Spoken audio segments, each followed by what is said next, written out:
I want to play this clip. We're going to Stewart Rhodes until 5 minutes into the next hour, maybe a little bit longer. Founder of Oath Keepers, great patriot, constitutional lawyer, paratrooper, veteran, Ron Paul staffer, to break down some incredible developments on the Super Congress, court site, these riots, the stealth gun control by fiat outside of law. But first, I want to play you a clip. And I put this in the special report last night, and I had trouble dealing with it mentally because it's so naked, it's so open, it's so arrogant, it's so in your face. Greenspan giggling. And they've got Goolsbee, the globalist Skull and Bones member who just left the Obama administration, looks at him and can't believe that this was said on Meet the Prostitutes. Meet the prostitutes of the press, to the globalist.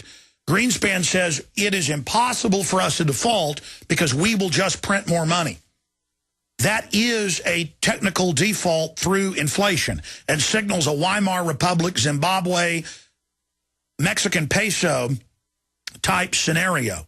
It is so incredible to see something like that said, and it lets you know what they're planning. Okay? And again, they're hyperinflating to pay off the derivatives they created that we don't owe. And the fact that they would flaunt this. Now, remember, just a few months ago, Geithner said on the same prostitute show, on Meet the Prostitutes, Meet the Press, he said that we will not lose our AAA rating.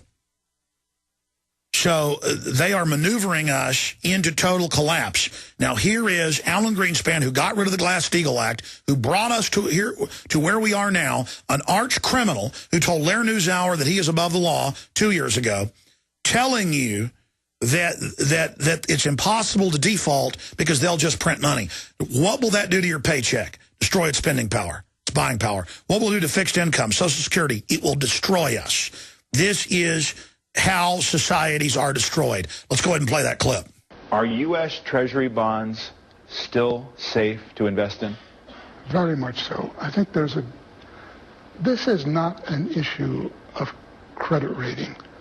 The United States can pay any debt it has because we can always print money to do that.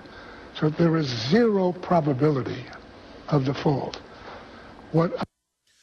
And Goolsbee, the former Obama advisor sitting there with him, cannot believe, if you're not watching PrisonPlanet.tv, Kurt Nimmo wrote an article about it yesterday titled, What Greenspan Says, Hyperinflation of Currency is on the Table. I think that was the headline. I forget the exact headline. The point is, you can find that and you can watch the full newscast. And in the longer clip, the host cannot believe that was said. I mean, that was an incredible announcement. Stewart Rhodes, I want to get your take on that. He's the founder and director of Oath Keepers. He served as a U.S. Army paratrooper until disabled through a rough terrain parachuting accident during a night jump.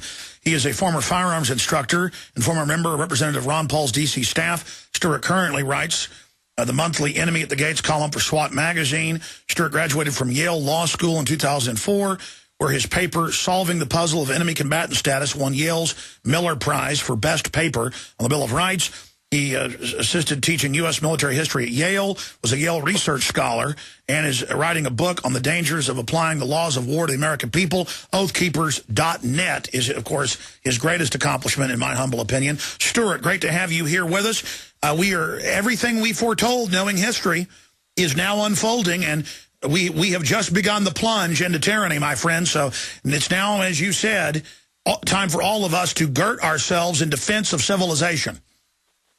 Absolutely. I mean, we're heading down the same path as the Weimar Republic in Germany in the 1920s. And I guess he's technically correct. They just keep on printing money to pay their debts, but that'll only go on until the dollar is worthless. Until, just like in Germany, you have dollars being thrown in the streets and people stealing the bags the dollars are in rather than the dollars themselves, because it'll be absolutely worthless. And I think you're correct that this has been being done on purpose to bring us to our knees. And so the solution for us is to decouple from the fiat system and to start using gold and silver in our states and resorting to our state sovereignty and nullification and decoupling from the fiat. And that's why the feds have now issued public papers in the von Nothaus case and others saying alternative currencies are terrorism and we will be infiltrated and destroyed. Those are quotes. So now doing something totally legal, we're being told we're terrorists. Right, and that's why you want to do it. You want to do it like a swarm of bees. You want to be thousands and millions of people doing it themselves in small individual transactions rather than one guy having a big warehouse full of silver. That was his big mistake. It was very easy to take down. So you do it quietly among yourselves with barter and with using gold and silver in private exchanges. They can't possibly regulate all that. It's impossible. Okay, Stewart, let's continue there. I mean, chronicling the 10 orders you will never follow, saying that you will keep your oath. I remember you were here years ago, but just a few months ago saying, get ready for the collapse. Everybody get ready. Because you're a historian. You've won awards at Yale and you know for being a historian. If you know history, you know exactly what road we're on. And now here we are. And the government is now rolling out that Homeland Security is for the gun owners, the veterans, the libertarians, the people that want to end the Fed. It's now out again today that the Pentagon is surveilling in the Fedders. Is surveilling Oath Keepers, Ron Paul. They know that we know that they're the criminals, and they're coming after us.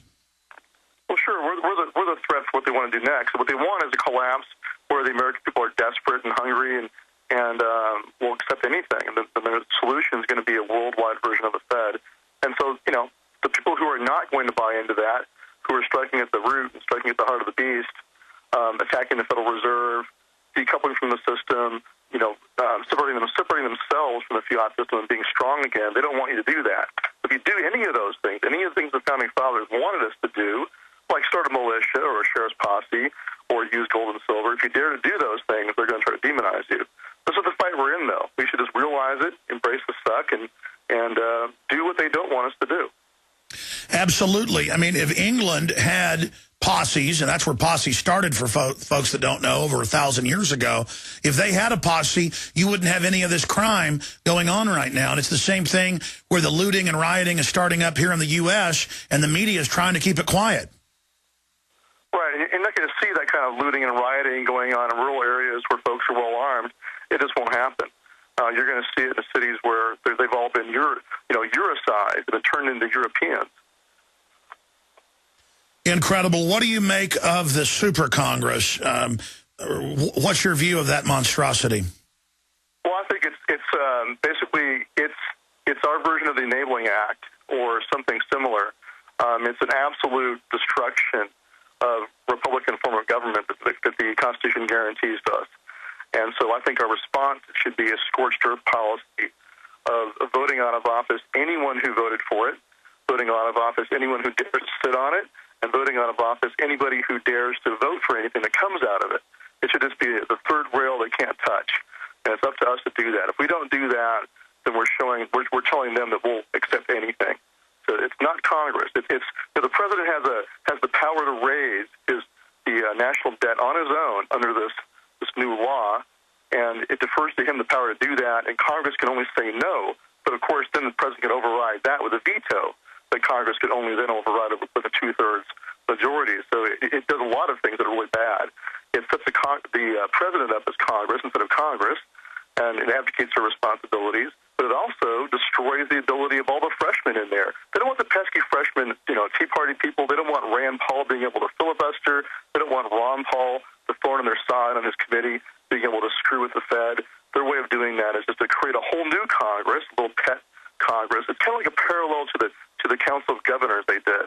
You have a select small body that supposedly represents the larger body, but is full of puppets. And then the president can pretend that he's gone to Congress. It's basically a Politburo for Obama. He can now say, oh, yeah, I've consulted the Joint Committee on reducing the budget, and they've agreed that we should raise the deficit, raise the budget limit, and I'm going to go ahead and do that now. So Congress is totally outside the loop. And it's happening with a whimper, not a bang. This is definitely not just a new committee. The spending bills will now originate out of this committee. Reid says it affects all bills. We've seen the president launch wars without any congressional approval. We're seeing the ATF launching new gun regulations outside of law. The NRA is suing them over that.